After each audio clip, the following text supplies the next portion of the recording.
Have you ever had a revolver that was cocked and you couldn't shoot because either you were done for the day or maybe you were at home and you accidentally cocked the hammer and then you don't know how to decock it? Well, this video is going to help out with that. My name is David Avalon, the owner of the Nevada Shooters Club. And what we're going to talk about specifically is when you have a revolver and you have the hammer cocked like so, and now you don't want to shoot, all right? So we're actually going to cover this real quick. This gun, of course, is unloaded, okay? And we don't have any live rounds here. So hypothetically, let's say we did have this hammer cocked, all right? The issue that people can have, all right, is that when the hammer is cocked, that cylinder is locked in place and the cylinder release button will not work, okay? So some people in their desperation will either call for help, they'll bring the gun to the gun store, which is not a cool thing to do because you're bringing a loaded gun, all right?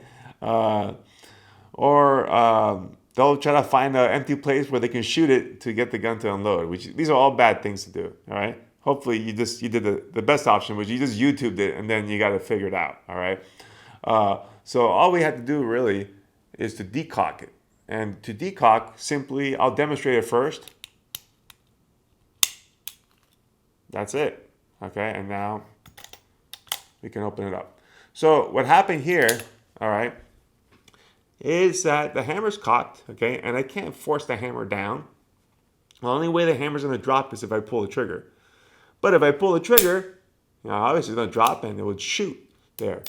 So we gotta try to essentially trick it by putting my support thumb over where the hammer would normally strike, okay?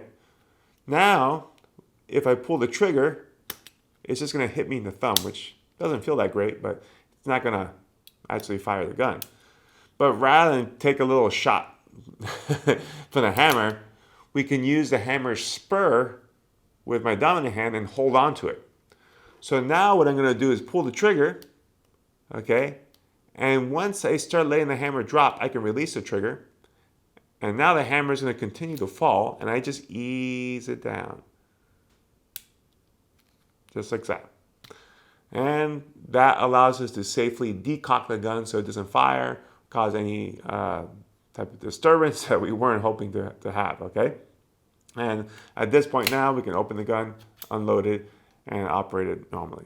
All right, so again, last time here, gun's cocked, we want to decock it, support thumb on top, dominant thumb holding the hammer spur, we pull the trigger, once the hammer starts to drop, we can release the trigger, and now just ease the gun down. And nice and slow, so it doesn't go crazy on us, all right? It doesn't go bang. And now we're good. You can unload, make the gun safe, and put it away. All right, so that's a easy way of decocking a gun safely. I hope this video helps you out. If you enjoyed it, please do me a favor, like it, share it with a friend, post it on social media, all that good stuff. If you have any questions, comments, or suggestions, leave them below, and I'll be more than happy to help you out. Thank you.